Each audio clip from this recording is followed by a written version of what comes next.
Soyez le bienvenu.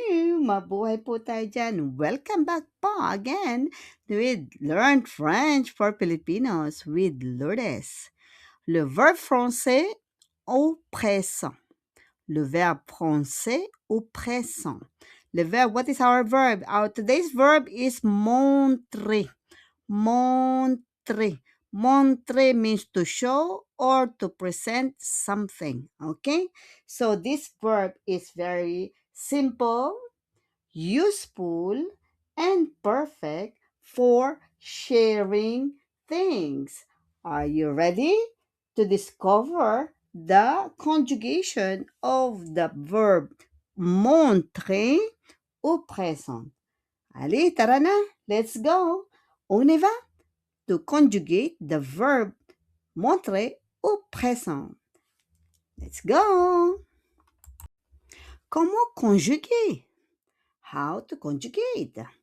Okay, so we conjugate the verb montrer or to show or to present something in the present tense like this.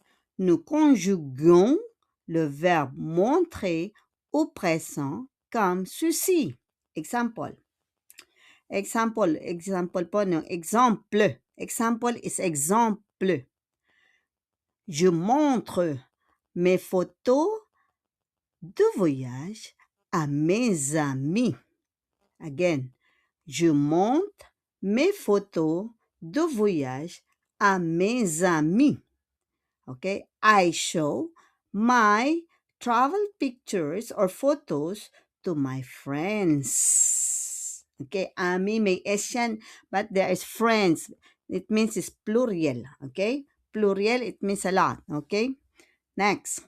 How do we conjugate it now? The verb montrer au présent. Okay, halimbawa, je montre. Je montre.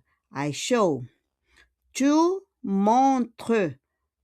Mais OS siya, mais on prononce pas le S. Tu montres or tu show. Then we have il montre. Il montre. Okay? He shows. Elle montre. Elle montre. She shows. On montre. On montre. Meron siyang re, no? Sa dulo, no? On montre. We show. Okay? Next, meron tayong nous montrons. ONS na yan, no? ONS. Nous montrons. We show. Vous montrez. Vous montrez. You show. Then, il montre. ONT. ONT. They yun, no? They show. Il montre. They. Elle montre. ONT. Because it is plural. Plural niya, okay? They show. They show. Okay. They because the masculine. And then they then because L avec an S because that is plural. Okay? Marami na sila nun. So, let's do it again. Let's practice with me. Je montre. Tu montres. Il montre. Elle montre. On montre. Nous montrons. Vous montrez. Il montre. Il montre. Il montre et elle montre. Okay? Gets po ninyo? So, I hope it's clear po yung ating verb na montre, how to conjugate the verb montre au présent.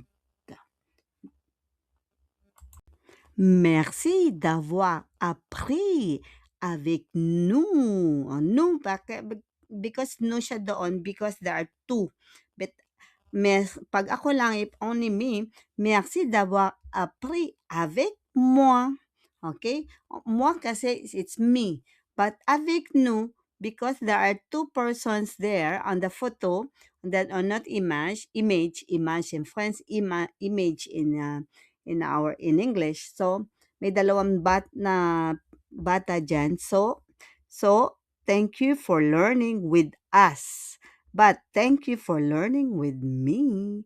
And please don't forget to like, subscribe, at i-comment po for more videos. Ciao, ciao!